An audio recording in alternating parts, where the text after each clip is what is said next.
오늘 말씀을 보면 예수님께서 왕의 신하의 자녀를 말씀으로 고쳐주시면서 진정한 믿음이 무엇인지 우리에게 알려주시고, 예수님은 유대의 명절을 맞아 예루살렘에 올라간 이야기가 오늘 본문에 나오고 있습니다. 그리고 양문 곁에 베데스다라는 못에서 38년 된 병자를 만나게 되십니다. 베데스다는 은혜의 집이라는 뜻이 있고, 또 하나는 물을 붓는 집이라는 의미를 가지고 있습니다. 우리가 성경에서 함께 살펴본 것처럼 이곳에는 많은 병자들이 모여 있었습니다. 그 이유는 병이 낫기를 위함인데, 이곳에 천사가 가끔 내려와 못에 물을 움직이는데 그 후에 먼저 들어가는 자는 어떤 병이라도 낫게 된다고 해서 그 많은 병자들이 지금 모여 있는 것입니다. 이곳에 오늘의 주인공 38년 된 병자도 있었습니다. 예수님은 그에게 다가가서 6절과 같이 물어보십니다.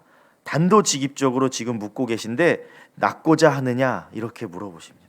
근데 38년 된 병자는 이런 질문에 낫고 싶습니다, 이렇게 대답해야 할 텐데, 낫고 싶다고 대답하는 것이 아니라 물이 움직일 때 자신이 다른 사람보다 먼저 내려갈 수 있게 도와줄 사람이 없다고 이야기하는 것입니다. 어쩌면 질문에 대한 올바른 답이 아닐지 모르겠습니다. 그러나 이걸 살펴보면 그는 스스로의 힘으로 못에 들어갈 수 없었고, 그렇기 때문에 자신의 병을 해결할 수 없는 사람임을 스스로 나타내고 있는 것이었습니다. 병자는 예수님의 질문에 엉뚱한 대답을 하지만 예수님은 그를 불쌍히 여기시고 병을 고쳐주는 모습이 오늘 본문에서 나오고 있습니다.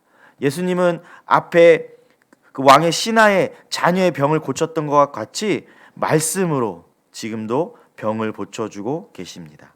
일어나 자리를 들고 걸어가라는 명령에 병자는 믿음으로 순종해서 일어나 걸어가고 병을 치유받게 되는 것입니다.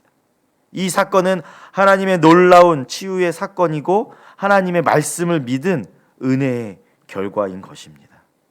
사실 우리가 오늘 말씀 앞에 살펴본 것처럼 베데스다는 은혜의 집이라는 뜻을 가지고 있다고 하였지만 사실 이곳에는 은혜가 없었습니다. 이곳에서 병을 낫기 위해서는 자신의 노력이 필요했습니다.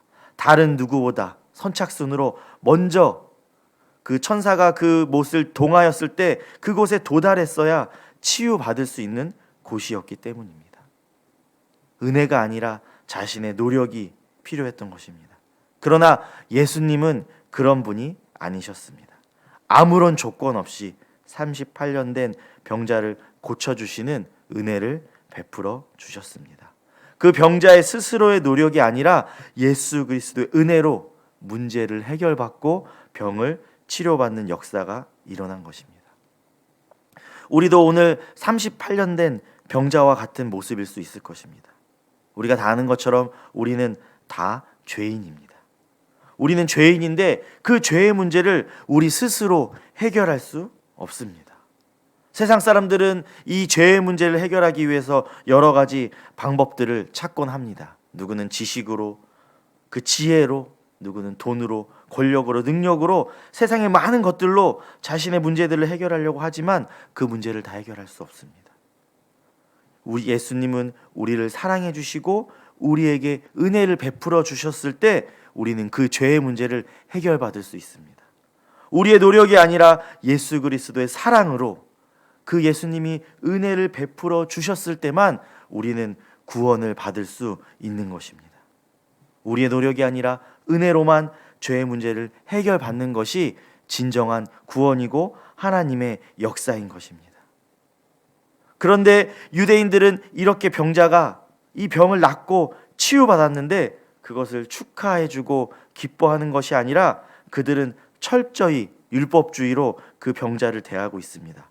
10절에서 안식일에 자리를 들고 가는 것이 율법에 옳지 않다는 이유로 병이 완치된 그 병자를 꾸짖고 있는 모습이 오늘 이 본문에 나오고 있습니다. 오늘 본문을 살펴보면서 이런 생각이 들었습니다. 이 38년 된 병자의 모습이 그 율법주의자 자신들이었거나 자신의 가족들이었어도 그들이 그런 모습을 보였을까, 이런 생각이 들었습니다. 예수님이 지금 오셔서 병을 치료해 주시겠다고 하는데 이 율법을 지키기 위해서 예수님 오늘은 율법 때문에 안 되겠습니다. 내일 치료해 주세요. 이렇게 말할 수 있는 사람이 그 율법주의자들 가운데 누가 있었을까? 이런 말씀을 보면서 저는 스스로 생각해 보았습니다. 이렇게 말할 수 있는 사람은 아무도 없었을 것입니다. 율법은 둘째치고 엄청난 율법주의자라도 지금 내가 병을 치료받을 수 있다면 당연히 치료받았을 것이 그들의 모습일 것이었습니다. 하나님은 사랑의 하나님이신데 그들은 그것을 잊어버리고 율법에만 집중하는 모습이 오늘 성경에 나오고 있습니다. 유대인들, 특별히 율법주의자들은 율법의 의도와 하나님의 마음은 생각하지 않고 율법 그 자체를 지키고 고수하는 모습을 우리에게 보여주고 있습니다. 그래서 이 유대인들, 이 율법주의자들은 이 모든 일의 원인 제공자가 예수님임을 고발하고 있습니다. 그리고 오늘의 사건을 통해서 예수님을 박해하는 그 계기가 시작되게 됩니다. 율법에 사로잡힌 유대교 지도자들은 안식일 문제를 가지고 예수님을 비난하고 박해하였습니다. 자신들의 죄를 지적받자 그것을 받아들이지 못하고 거역하며 완강히 저항하는 악한 죄인들의 모습을 성경에서 계속 보여주고 있습니다. 오늘 이 유대인들의 모습을 보면서, 이 율법자들의 모습을 보면서 오늘을 살아가는 우리도 우리에게 유대인들의 모습이 없는지 돌아보게 되었습니다. 하나님의 의도와 마음을 알기 위해 노력하는 것이 아니라 종교적 구유를 더 중요하게 생각할 때가 있는 것이 우리의 모습은 아닌지 돌아보게 됩니다. 하나님을 더 잘 알기 위해서 진정으로 하나님을 예배하는 하나님의 사람이 되어야 하는데 여러 가지 규칙과 규율 때문에 그러지 못할 때가 있습니다. 내가 목사니까, 내 직분이 무엇이기 때문에 때로는 다른 사람들에게 보여주기 위해서 믿음 생활이 아니라 그냥 교회 생활을 하고 있는 것은 아닌지 우리의 모습을 돌아보게 됩니다. 나는 괜찮고 너는 안 되는 이중적인 잣대를 사용할 때가 있음을 돌아보게 됩니다. 나는 세상에 가깝게 살아가면서도 다른 사람들에게는 교회의 율법을 적용하는 잣대를 보이고 있는 것이 나는 아닌지 돌아보게 됩니다.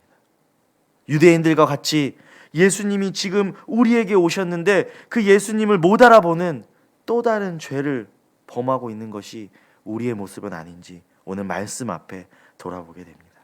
우리는 율법주의자 같은 이 유대인들 같은 그런 모습이 있다면, 우리에게 그런 모습이 있다면 우리를 돌아보고 하나님 앞에 철저히 회개하며 나아가기를 소망합니다.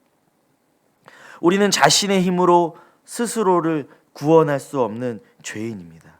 우리의 죄악의 굴레에서 벗어나게 구원해 주신 분은 바로 예수 그리스도 한 분밖에 없습니다. 그런데 우리는 그 은혜를 잊어버리고 사람의 방법으로 구원에 나아가려고 노력하는 건 아닌지 모르겠습니다. 온전히 하나님의 은혜를 기억하며 그 은혜에 합당한 삶을 살아가야 될 줄 믿습니다. 우리는 예수님을 박해하고 신성 모독으로 예수님을 고발한 그 율법주의들을 경계해야 합니다. 죄에 집중하는 태도를 버리고 우리를 구원하신 예수 그리스도, 하나님의 은혜에 우리는 집중하며 나아가야 합니다. 하나님의 은혜를 즐거이 사모하는 그 은혜 가운데 오늘 하루를 살아가는 모든 성도들이 되기를 소망합니다. 예수님이 이 땅에 오셔서 새로운 시대를 지금 열어주고 계십니다. 이 땅에 오셔서 제사함과 생명의 새로운 시대를 우리에게 열어주셨습니다. 38년 된 병자와 같은 소망 없는 자들에게 소망을 주셨습니다. 우리는 하나님의 은혜로 그분의 자녀가 될 수 있는 은혜를 우리에게 베풀어 주셨습니다. 그 은혜 안에 살아가는 사람들은 하나님이 예수 그리스도를 통해 주신 사랑과 긍휼로 그 사랑을 세상 가운데 베풀어야 하는 것입니다. 우리가 잘 아는 것처럼 이웃을 사랑해야 하는 것입니다. 예수님이 안식일에 병자를 고치신 것은 당시의 유대인들에게 많은 비난을 받았습니다. 유대인들이 예수님을 박해하는 그 시작이 되었습니다. 그러나 이것은 하나님이 그 병자를 불쌍히 여기고 그 병자를 사랑하셔서 도우신 일입니다. 우리에게도 지금 그와 같은 사랑을 베풀어 주고 계십니다. 이 사랑은 어느 누구도 끊을 수 없는 영원하고 놀라운 사랑입니다. 그리고 예수님은 그 사랑을 우리가 누리기를 소망하고 계십니다. 그 사랑 안에서 우리가 살아가기를 원하고 계십니다. 우리가 그 사랑 안에서 누리고 살아갈 때 세상 가운데도 그 사랑을 나누기를 지금 우리에게 원하고 말씀하고 계십니다.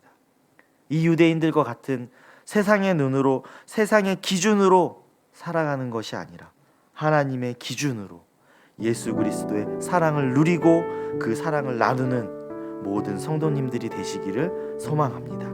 오늘도 우리를 구원해 주신 그 하나님의 은혜 안에서, 그 사랑 안에서 그 은혜와 사랑을 누리고 그 사랑을 나누는 모든 성도님들이 되시기를 주님의 이름으로 소망합니다.